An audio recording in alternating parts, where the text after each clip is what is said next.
मेरी खुशी का कोई ठिकाना न रहा, उसके लालच की कोई सीमा नहीं है और मेरा दावा है कि यह योजना काम करेगी।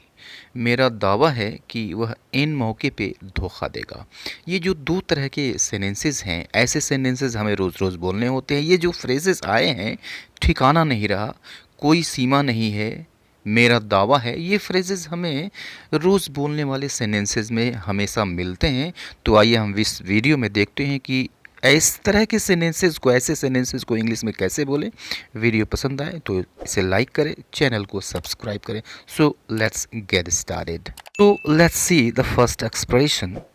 मेरी खुशी का कोई ठिकाना न रहा, उसके लालच की कोई सीमा नहीं है।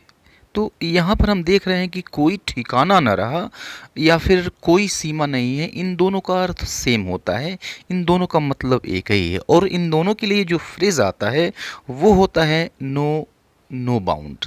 No no bound. अब देखिए, नो यह एक वर्ब है, तो वर्ब है तो यह टेंस के अनुसार, टेंस के अकॉर्डिंग यह चेंज होगा या नहीं चेंज होगा, यह टेंस के ऊपर डिपेंड करेगा। एग्जाम्पल से आइए समझते हैं कि इसको हम सेंटेंसेस में किस तरह से यूज़ करते हैं। मेरी खुशी का कोई ठिकाना न रहा, इसको हम इंग्लिश में कहेंगे my happiness knew no bound. अब देखिए, नो का न्यू हो गया क्योंकि यह पास्ट इंडेफिनिट में है, वर्ब का सेकेंड फॉर्म आया, नो का न्यू हो गया। तो my happiness knew no bound. दूसरा सेंटेंस देखते हैं। उसकी लालच की कोई सीमा नहीं है, his greed knows no bound. अब यहाँ पर देखिए कि यह प्रेजेंट है तो नो का नोज हो गया, इंडेफिनिट में इसको हमने लिखा ही his greed knows no bound. तीसरा सेंटेंस, थर्ड सेंटेंस हम लेते हैं। उसके गुस्से की कोई सीमा नहीं रही, यह पास्ट इंडेफिनिट है तो हम यहाँ पर नो को न्यू यूज़ करेंगे तो ये हो जाएगा his anger knew no bound. His anger knew no bound. और एक सेंटेंस मैं छोड़ देता हूँ आपके लिए, इसको ट्रांसलेट करें, कमेंट बॉक्स में कमेंट करें। हम बढ़ते हैं दूसरे एक्सप्रेशन की ओर, देखते हैं। मेरा दावा है कि वह झूठ बोल रहा है।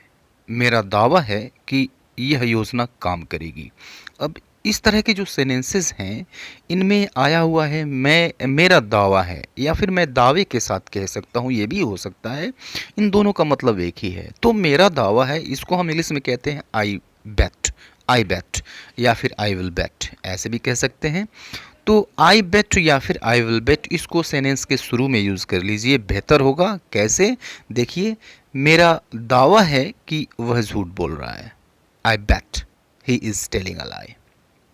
मेरा दावा है कि यह योजना काम करेगी। I bet this plan will work. I bet this plan will work. Third sentence हम लेते हैं। मेरा दावा है कि वह इन मौके पे धोखा देगा। I bet he will deceive in the nick of time. तो इन मौके पे, इसके लिए ईडियम आता है, इसके लिए जो फ्रेज होता है in the nick of time. I bet he will deceive in the nick of time. और यह सेंटेंस में छोड़ देता हूँ आपके लिए, इसको ट्रांसलेट करें, कमेंट बॉक्स में कमेंट करें। See you later in the next video. Till then, good bye and take care.